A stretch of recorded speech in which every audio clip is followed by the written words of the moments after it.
I'm on a mission to generate $1,000 per week in profit on eBay, but this is way harder than it looks. There is only one garage sale advertised in my area this weekend.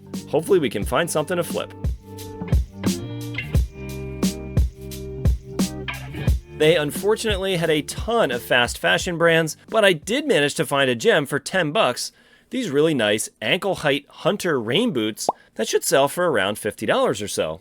Now, before we jump into what sold this week, if you're new here, I'm also on a quest to collect the top 100 N64 games of all time, but the catch is I can only use up to 10% of the profits I make on eBay to acquire new games for the collection.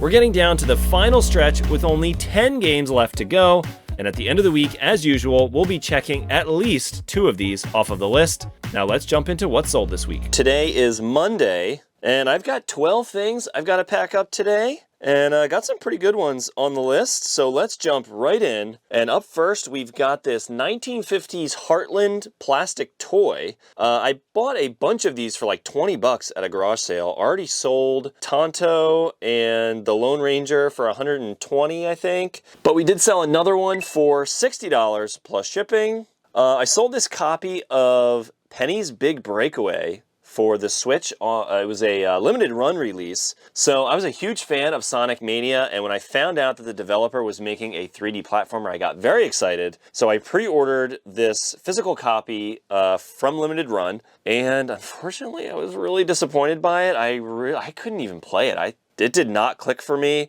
So I guess with like shipping and everything, I maybe paid like $45 to get it. And then I sold it for $60 plus shipping after I decided I didn't want it. So hopefully somebody else will have a little bit more fun with it than I did. I sold this 1997 Yankees cassette tape and personal radio, $5 from a garage sale, sold for $45 plus shipping. We've got this Build-A-Bear picked up from a thrift store for $3 and sold within a couple days, which I was kind of shocked by, but sold it for $25 plus shipping. Got this set of vintage. It's from this maker. It's called Walt Glass. So they are signed as these 2 candlesticks.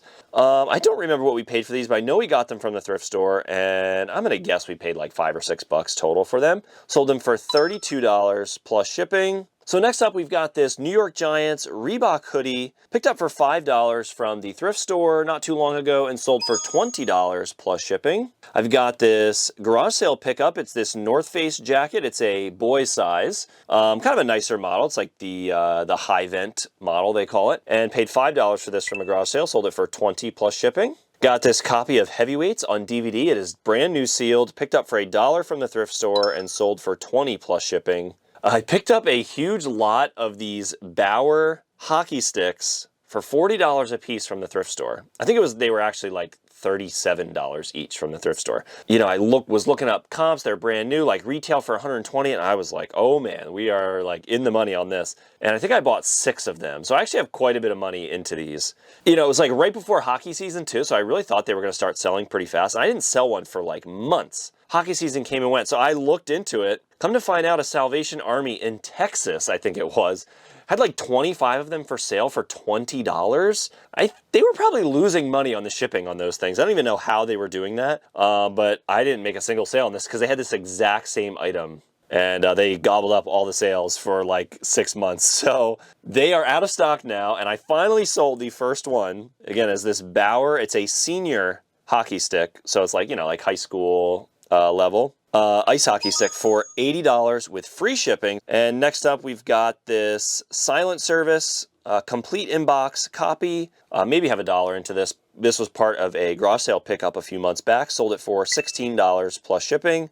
Picked this up for $1 from a garage sale. It is this Y2K Yankees brown bucket hat. Sold for $22 plus shipping. And then finally sold this vintage Hartman leather briefcase. This one we picked up from an estate sale for $10 and sold for $90 plus shipping. So that is the 12 items I've got today. Let's get these packed up.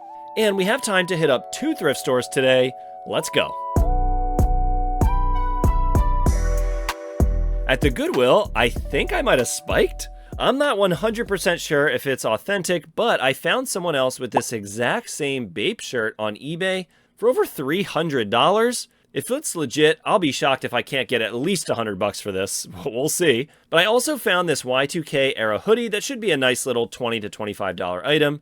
And I paid up for these a bit, $25 for these Doc Martens steel toe boots with comps around 60 bucks. And I also sold some other FDNY gear super fast recently, so took a shot on these really thick official FDNY uniform shorts. And got a couple good items at my little local thrift store. Let me show you what I grabbed.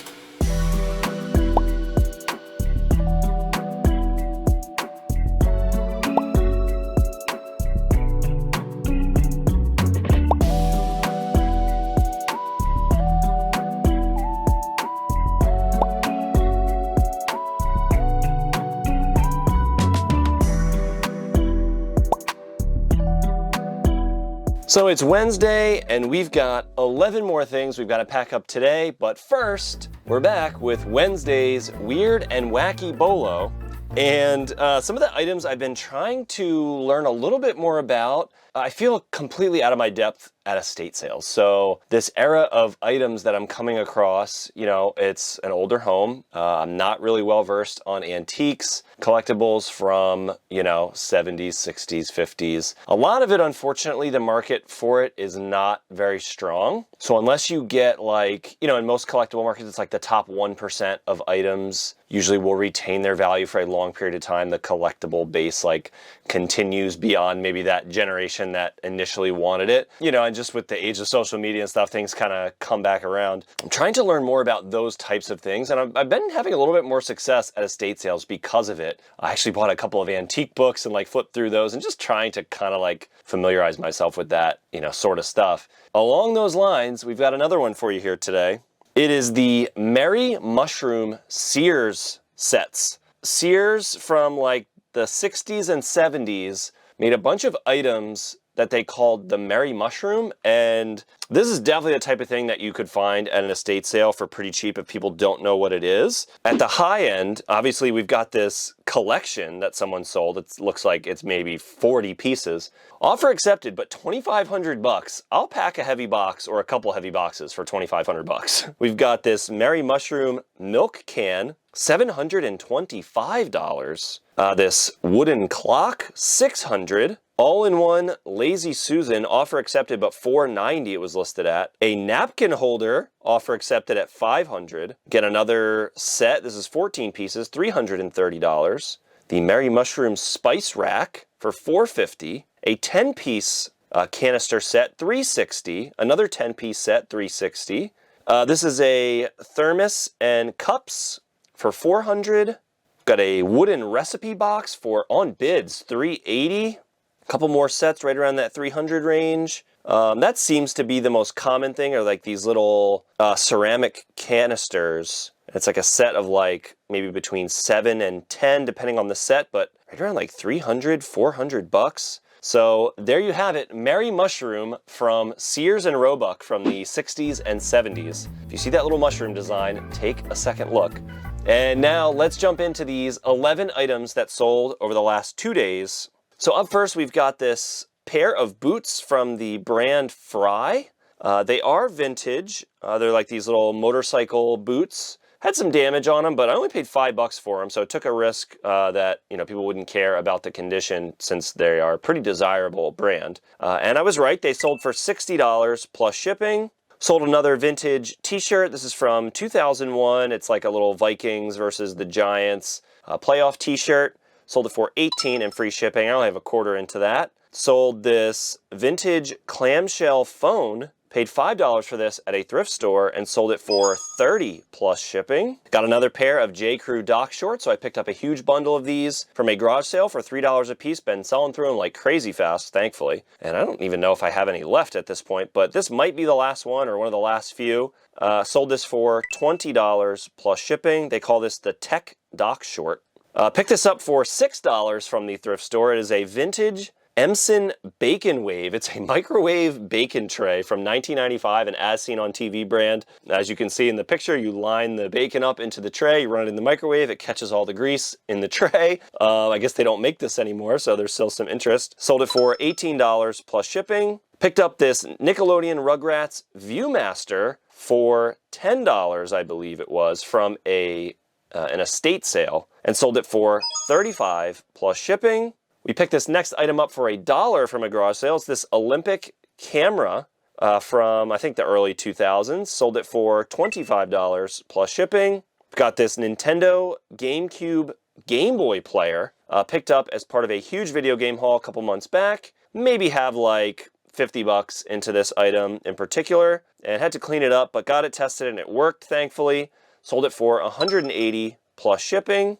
Sold an NES Zapper, again from that same haul, for $13 plus shipping, so maybe have a couple bucks into that one. And then finally we sold this Melissa and Doug wooden nativity set, picked up for only a couple bucks at a garage sale and sold for $25 free shipping. This is the type of item we are leaving behind now just because it's really difficult to ship these like big, wide items. You kind of lose too much on the shipping there. Same thing with board games and stuff. But anyway, that is the 10 items we sold today. Let's get these packed up.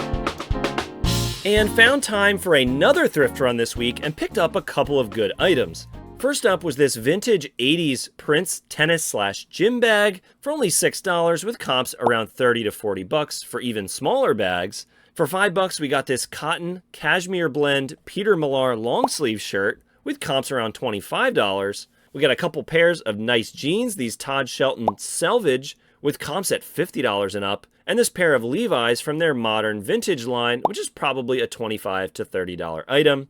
And finally, for 15 bucks, picked up this really cool vintage 80s Aeropostale leather jacket with comps between $70 and $100. Today is Friday. We've got 6 more things to pack up today. And then as usual, we are tallying up the game fund and we are adding a few more games that I picked up at the convention a couple weeks ago. We are getting down to the wire on this challenge. I've only got 3 or 4 games that I don't actually have in my possession, but I have yet to actually buy anything on eBay to finish this set. So I'm really hoping that they turn up locally over the next few weeks and that we can finish this set very soon. But for now, let's get these 6 items packed up. First up, we've got this vintage women's watch. It's from this brand. I'm assuming it's just pronounced Jalga. Really don't know. But it's got this little golfer on it with like the golf ball is the second hand that goes around. Pretty cool little watch. Paid a couple bucks for this from a thrift store. Sold it for $20 plus shipping. We've got this vintage Nolan Miller, a little pin, brooch, whatever you want to call it. But we paid, I think it was like $3 from a garage sale for this and sold it for $25 plus shipping. Sold another football jersey on an offer. So paid, I think this one was $10. So this one was from the thrift store. Sold it for $22 plus shipping on an offer. Next up, we've got another pair of J. Crew Doc shorts. I'm running very low on these at this point. $3 each. Sold another pair for $19 plus shipping. My wife found this at a thrift store for only $2. Very cool. It's these vintage GE specialty light bulbs. They are pink. So I guess they're kind of hard to find. Sold them for $45 plus shipping. And then finally picked this up for $1 from a garage sale. It is this sealed Alien triple pack DVD, sold for $10 plus shipping. And that is everything we've got today. Let's go ahead and get these packed up.